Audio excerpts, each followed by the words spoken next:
No hay nada que nos lleve a imaginar ahora mismo que sea el Shabbat directamente quien está detrás de este secuestro. Comparado con otros casos que hemos conocido, inmediatamente en las primeras etapas esos grupos han intentado plantear cuáles son sus reivindicaciones cuando hay una implicación política en medio, lo cual obliga también a una implicación de gobiernos, tanto locales como en este caso el español.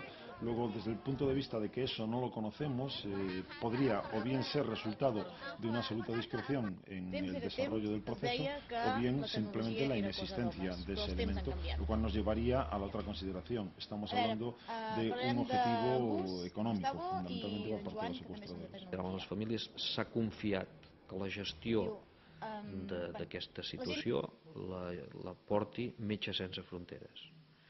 Per tant, Metges Sense Fronteres és el grup i són la gent de Metges Sense Fronteres els que estan gestionant això. La resta no hi som nosaltres, tampoc és el govern espanyol. Per tant, tothom ha confiat en Metges Sense Fronteres. Llavors, què podem dir? No podem dir res.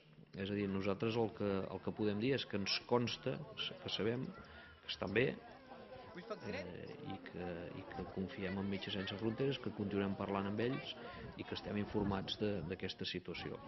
Però no podem dir res més.